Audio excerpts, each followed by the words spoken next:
দর্শক, সর্বপ্রথমে আমরা এসে দেখতে পারলাম যেখানে কয়েকটি কবরস্থান রয়েছে। যদিও এখানে ইশাকার নেই, কিন্তু ইশাকারের বংশধর এখানেই রয়েছে।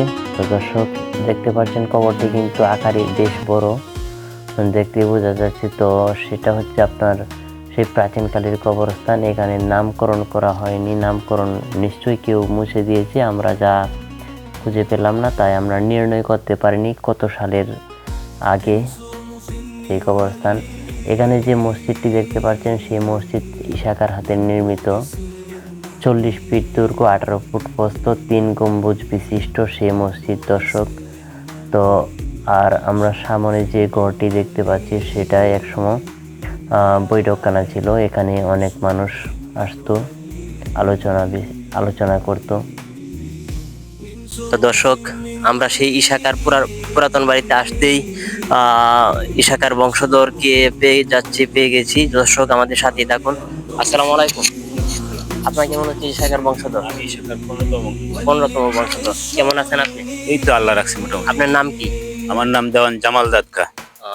দেওয়ান জামাল দাদকা। জামাল দাদকা। তো আপনি কি এখানেই বসবাস করেন? আমরা এই ইশাকার অন্দরমহলের যে সর্বশেষ যে অংশটুকু আছে, এটার মধ্যে আমরা বসবাস করতেছি। তো আপনাদের বংশধর কি আরো আছে, না আপনি শেষ? আমরা এখানে জঙ্গলবাড়িতে ইশাকার দ্বিতীয় রাজধানীতে এখানে দুই তিনটা ফ্যামিলি ইশাকার বংশধর বসবাস করতেছে, আর অন্যরা বিভিন্ন জায়গায় ছড়ায় ছিটায় আছে। কোন কোন জায়গায় আছে বলতেন যদি একটু? কিশোরগঞ্জ হৈবতনগর সাহেব বাড়িতে আছে কিছু বংশধর, কারালী শাকান্দনগর সাহেব বাড়িতে আছে, এরপরে আরো এমন বিভিন্ন জায়গাতে আছে আর কি আমাদের। হ্যাঁ, আমরা সাহেব বাড়ির সাক্ষাৎকার নিয়েছিলাম, তখন বলেছিল আপনাদের কথা। তো এখানে 3জন ফ্যামিলি আছে। তিনটা ফ্যামিলি। তো সরকার কি আপনাদের এই উদ্যোগ নেয়? সরকারিভাবে আমরা যে শাখার বংশধর হিসাবে বংশধর হিসাবে সরকার আমাদের কোনো উদ্যোগ নিতেছে। সবাই সরকার ওই ইশাকার স্মৃতি যেগুলো আছে, যে দরবার হল বা ভিতরে অন্দরমহল, মসজিদ, এগুলার ওনারা সংস্কার করে এটা একটা পর্যটন করবে আর কি, ওনারা আশ্বস্ত করছে আমাদের। ইনশাল্লাহ সবকিছু এক সময় ঠিক হয়ে যাবে। তো আমরা দেখতে পাচ্ছি এই সবকিছু দোষে পড়ে যাচ্ছে। তো এই বিষয়ে কি আপনারা কিছু বলবেন বা বলছেন কিছু? যে এই ব্যাপারে বিষয় লোক, যেহেতু প্রত্নতত্ত্ব অধিদপ্তর এইখানে একোয়ার করছে এটা সহ, সামনে দরবার হল সহ, এই ওনারা পর্যায়ক্রমে ওইটারও সংস্কার করবে। ওকে, আপনাকে ধন্যবাদ। তো আপনার ভাই সারি কয়জন? আমরা 4 ভাই 3 বোন। আমাদের যে 11 সিন্ধুর ইউনিয়ন, সেই 11 সিন্ধুর যেখানে যুদ্ধ হয়েছিল ময়মনসিংহের সাথে, সেই বিষয়ে আপনি কিছু জানেন? জি, সেটা ইলোগা ইশাকার জন্মস্থান ব্রহ্মবাই সরাইল। ওনার প্রথম রাজধানী সোনারগাঁ, দ্বিতীয় রাজধানী জঙ্গলবাড়ি, আর ওনার যুদ্ধ দুর্গটা হল পাকুন্দিয়া থানা 11 সিন্ধুর সম্রাট আকবরের যে প্রধান সেনাপতি ছিল, মানসিংহের যুদ্ধ ছিল, সেই যুদ্ধস্থান হল 11 সিন্ধুর পাকুন্দিয়া থানা। আর ওনার সমাধি গাজীপুর ডিস্ট্রিক্ট কালীগঞ্জ থানা বক্তারপুর। ওনার শ্বশুর বাড়ি কোন জায়গায়? ওনার শ্বশুর বাড়ি তো এটা আমার সঠিক জানা নেই, তবে সম্ভবত ওনার সোনারগাঁয়ে আর পানাম সিটিতে। আমরা জানি সোনারগাঁয়ে। তো হ্যাঁ, 1500 বছর আগে আমরা জানি সোনারগাঁয়ে। তো আপনাকে অনেক কিছু বলার জন্য ধন্যবাদ। তো আমরা এই বিল্ডিংটার ভিতর সাইড ঘুরে একটু দর্শককে দেখাবো, আপনি যদি একটু হেল্প করতেন। তো দর্শক, আমরা আপনাকে নিয়ে যাচ্ছি সেই 11 সিন্ধুর যে যুদ্ধ হয়েছিল, সেই যুদ্ধের মধ্যে বিজয় হয়েছিলেন একজন বীর সৈনিক। সেই বীর সেনার বাড়িতে আমরা এসেছি। এখানে দেখতে পাচ্ছি উনি উপস্থিত না থাকায় 1500 বছর আগে উনি মৃত্যুবরণ করেছেন। এই প্রাসাদ উনি নিজের হাতে করা।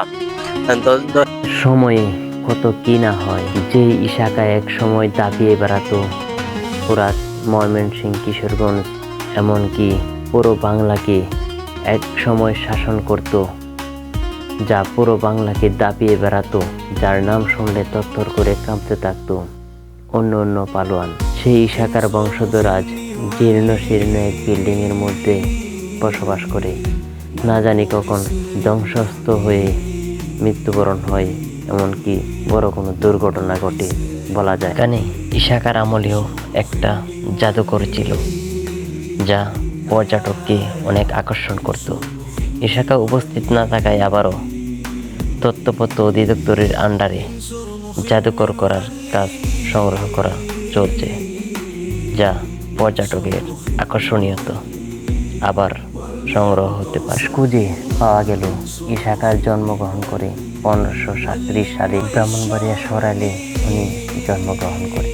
উনি ছিলেন সরাইল কিংবা বাটি এলাকার শাসক, যা 12 ভূঁইয়ার প্রধান ছিলেন সেই ইসাকা। উনি ছিলেন সরাইলের জমিদার ও 12 ভূঁইয়ার প্রধান। ইসাকার পিতা অযোধ্যা থেকে বাংলায় এসে সুলতান গিয়াসউদ্দিন মাহমুদের অধীনে দেওয়ানি পদ লাভ করে। উনি মৃত্যুর পর ওনার পুত্র কালিদাস গজদানি দেওয়ানি পদ লাভ করে। কালিদাস গজদানি ইসলাম ধর্ম গ্রহণ করে সুলেমান নাম ধারণ করেন। পরবর্তীতে সুলতানের কন্যাকে বিয়ে করে সরাইলে জমিদারি লাভ করেন।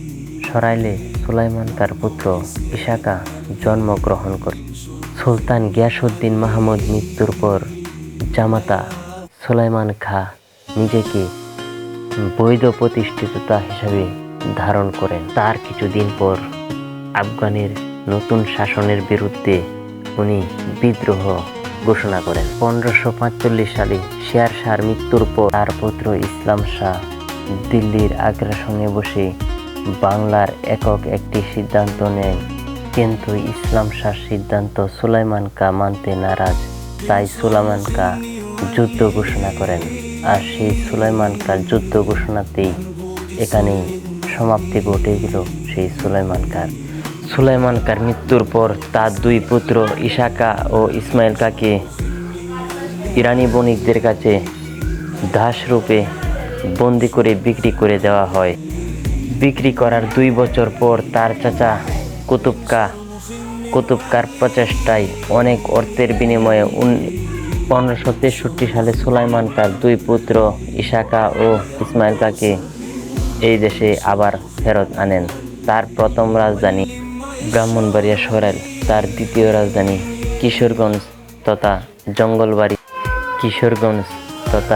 জঙ্গলবাড়ির রাজধানী গড়ে ওঠেন। পিতার জমিদারি লাভ করার পর আবারও 1563 সালে মোগল সুবেদার শাহবাজ খাঁর সাথে তিনি যুদ্ধ হয়। প্রবল যুদ্ধ হওয়ার কারণে তার একটি রাজ্য ভেঙে ধ্বংস হয়ে, তার তৃতীয় রাজ্য যেটা ভেঙে ধ্বংস হয়ে গিয়েছিল সেটা ছিল নারায়ণগঞ্জ, খিদিরপুর, বক্তারপুর গ্রামে। দর্শক, আমাদের এই ভিডিও যদি ভালো লাগে তো লাইক, কমেন্ট, শেয়ার করতে বলবেন না। ভিডিওটা দেখার জন্য সবাইকে ধন্যবাদ।